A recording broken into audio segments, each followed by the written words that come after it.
Study with team Banaras channel पर आपका स्वागत है। टीआरई 3.0 री एग्जाम का डेट आ चुका है। 19 जुलाई से लेकर के 22 जुलाई के बीच में आपका एग्जाम होना प्रस्तावित है। तो इसी को ध्यान में रखते हुए कि किस तरीके से हम लोग कम समय में बेहतरीन तैयारी कर सकें, इसके लिए हमने रिवीजन मास्टर क्लास स्टार्ट किया है, जिसका यह पहला वीडियो है, जहां पर हम लोग क्वेश्चन के माध्यम से इंपॉर्टेंट टॉपिक को डिस्कस करने वाले हैं।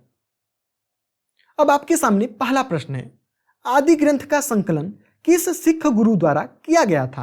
आपके ऑप्शन है गुरु अंगद, गुरु रामदास, गुरु अर्जुन देव, एक से अधिक या इनमें से कोई नहीं। तो इसका सही उत्तर हो जाएगा गुरु अर्जुन देव। गुरु अर्जुन देव 5वें नंबर के सिख गुरु थे और इनके द्वारा ही आदि ग्रंथ का संकलन किया गया था। यह क्वेश्चन कई बार एग्जाम में पूछा हुआ है और टीआरई एग्जाम में पूछ लिया था कि आदि ग्रंथ का जो संकलन हुआ है इसमें किन की बातें संकलित की गई हैं। तो इसमें देखिए कबीर दास हो गए, बाबा फरीद हो गए, रविदास जी हो गए, इनकी बातें संकलित की गई हैं। और देखिए जो आदि ग्रंथ था इसे बाद में ही गुरु ग्रंथ साहब के नाम से भी जाना जाता है। क्यों? तो इसके पीछे रीजन है कि जो 10वें नंबर के सिख गुरु थे गुरु गोविंद सिंह जी, इसमें बहुत सारे अलग अलग शब्द जोड़ दिए और उसके बाद ही इसका नाम बदल करके गुरु ग्रंथ साहब कर दिया गया है। अब चलिए नेक्स्ट क्वेश्चन पे चलते हैं। तो यहाँ पर क्वेश्चन पूछा है कि वर्ल्ड इकोनॉमिक फोरम द्वारा जारी ग्लोबल जेंडर गैप इंडेक्स 2024 में भारत की रैंकिंग कितनी आई है? 129, 146, 127, एक से अधिक या इनमें से कोई नहीं। तो यह देखिए करंट अफेयर का क्वेश्चन है और बात करें अगर भारत की रैंकिंग की तो भारत की रैंकिंग 129 आई है। कितने में से? तो 146 में से देखिए 129वां रैंक आया है। काफ़ी बुरा प्रदर्शन भारत कर रहा है। और थोड़ा सा समझ लेते हैं कि यह ग्लोबल जेंडर गैप इंडेक्स होता क्या है।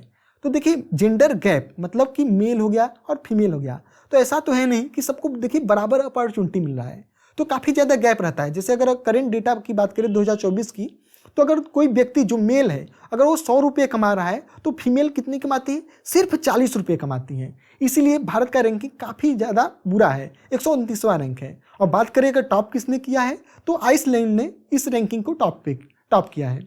अब चलिए नेक्स्ट क्वेश्चन पे चलते हैं। आपके सामने प्रश्न है कि कौन सा अधातु कमरे के तापमान पर द्रव अवस्था में पाया जाता है? आपके ऑप्शन है पारा, ब्रोमीन, क्लोरीन, एक से अधिक या इनमें से कोई नहीं। तो इसका सही उत्तर हो जाएगा ब्रोमीन। ब्रोमीन क्या है? यह एक अधातु है और जो रूम टेम्परेचर पे क्या रहता है, लिक्विड अवस्था में पाया जाता है।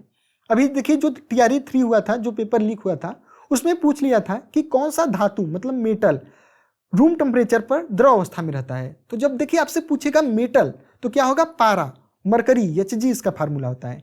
और जब आपसे पूछेगा अधातु तो क्या हो जाएगा? ब्रोमीन हो जाएगा। और पारा आपने देखा होगा कि जो थर्मामीटर होता है उसमें भी पारा का इस्तेमाल किया जाता है। ठीक है, ये देखिए आपके सामने पारा का फिगर है। ये रूम टेम्परेचर पे बिल्कुल लिक्विड की तरह होता है। अगर आप इसे टच करेंगे तो यह बहने लगता है, इधर उधर भागने लगता है। ठीक है, अब चलिए नेक्स्ट क्वेश्चन पे चलते हैं। आपसे क्वेश्चन पूछ रहा है कि भारत के अगले आर्मी चीफ कौन होंगे? आपके ऑप्शन है दलबीर सिंह सुहाग, उपेंद्र द्विवेदी, मनोज पांडे, एक से अधिक या इनमें से कोई नहीं। तो इसका सही उत्तर हो जाएगा उपेंद्र द्विवेदी। ये क्या होंगे? अगले आर्मी चीफ होंगे। अब चलिए नेक्स्ट क्वेश्चन पे चलते हैं। क्वेश्चन पूछा है कि 5वें सिख गुरु अर्जुन देव को किसने फांसी दे दिया था? आपके ऑप्शन है जहांगीर, बाबर, अकबर, एक से अधिक या इनमें से कोई नहीं। तो इसका सही उत्तर हो जाएगा जहांगीर। अभी देखिए हम लोगों ने देखा था कि अर्जुन देव ने ही आदि ग्रंथ की रचना किया था, जो कि 5वें नंबर के सिख गुरु थे, और उन्हें फांसी किसने दे दिया था? तो जहांगीर ने दे दिया था।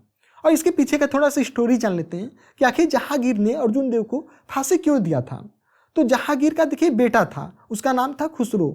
वह अर्जुन देव की जो शिक्षाएं थी, जो वो बातें करते थे, उससे काफ़ी ज़्यादा प्रभावित हो रहा था और सिख धर्म को वह अपनाना चाहता था। तो उसी को रोकने के लिए जहांगीर ने अर्जुन देव थे उनको मरवा दिया था। अब नेक्स्ट क्वेश्चन देखिए पूछा है कि वह सिख गुरु कौन थे जिन्हें औरंगजेब के शासनकाल में मौत के घाट उतार दिया गया था? यह क्वेश्चन देखिए टीआरई एग्जाम में पूछा हुआ है। तो इसका सही उत्तर हो जाएगा गुरु तेग बहादुर। लेकिन यहाँ पर आप ऑप्शन में देख रहे हैं कहीं पर भी तेग बहादुर देखने को नहीं मिल रहा है, तो इसलिए इनमें से कोई नहीं, ऑप्शन सही हो जाएगा। तो देखिए जब आपसे पूछेगा कि गुरु तेग बहादुर को किसने मरवाया था तो औरंगजेब ने, और जहांगीर ने किसको मरवा दिया था तो अर्जुन देव को। ठीक है, अब चलिए नेक्स्ट क्वेश्चन पे चलते हैं कि बिहार सरकार द्वारा निम्नलिखित में से किसके लाभ के लिए मिशन दक्ष शुरू किया गया है?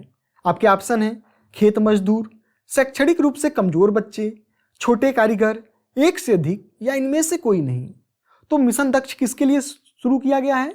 तो शैक्षणिक रूप से जो 3 से लेकर के 8 तक के बच्चे हैं जिन्हें बेसिक मैथ और गणित का भी नॉलेज नहीं है, उनके लिए मिशन दक्ष शुरू किया गया है। और दक्ष का अगर हम लोग बात करें फुल फॉर्म क्या है, तो dynamic approach for knowledge and skill. ठीक है, तो अब चलिए नेक्स्ट क्वेश्चन पे चलते हैं। यह भी देखिए करंट अफेयर का क्वेश्चन है कि ताइवान के नए राष्ट्रपति अभी कौन बने हैं। ये काफ़ी ज़्यादा चर्चे में है, तो हो सकता है आपके एग्जाम में पूछ ले। ताई चिंगते, को वेंजे, मा इंगजे, एक से अधिक या इनमें से कोई नहीं। तो ताइवान के नए राष्ट्रपति अभी कौन बने हैं? तो लाई चिंग ते बने हैं। ठीक है, उनका यहाँ पर आपके सामने फोटो दिख रहा है। अब चलिए नेक्स्ट क्वेश्चन पे चलते हैं। यहाँ पर पूछा है कि भूकंप की तीव्रता का मापन किस मशीन द्वारा किया जाता है?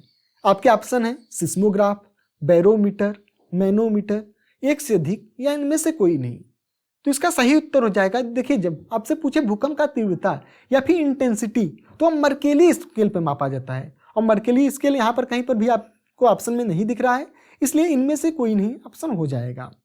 और देखिए यहाँ पर जो सिस्मोग्राफ या रिएक्टर स्केल है, तो रिएक्टर स्केल क्या करता है, जो भूकंप का मैग्नीट्यूड रहता है, परिमाण रहता है, वो नापा जाता है। लेकिन यहाँ पर इंटेंसिटी या तीव्रता पूछा था, इसलिए इसका सही उत्तर मर्केली स्केल हो जाएगा। अब चलिए नेक्स्ट क्वेश्चन पे चलते हैं। क्वेश्चन पूछा है कि देशेर कथा पुस्तक किसने लिखी थी? सखाराम गणेश दिवसकर, राजेंद्र प्रसाद, निवारण चंद्र, मुरली मोहन प्रसाद, एक से अधिक या इनमें से कोई नहीं। तो देशेर कथा का मतलब होता है देश की बात, और इसे किसने लिखा है? सखाराम गणेश दिवसकर ने। पहला वाला ऑप्शन यहाँ पर सही हो जाएगा। और ये किस भाषा की पुस्तक है? तो बांग्ला भाषा की पुस्तक है। अब चलिए नेक्स्ट क्वेश्चन पे चलते हैं। यहाँ पर पूछा है कि वाटर गैस निम्नलिखित में से किसका मिश्रण होता है? Carbon monoxide plus N2, carbon monoxide plus H2, CO2 मतलब कार्बन डाइऑक्साइड प्लस H2O मतलब पानी, एक से अधिक या इनमें से कोई नहीं। तो इसका सही उत्तर हो जाएगा कार्बन मोनोऑक्साइड प्लस H2।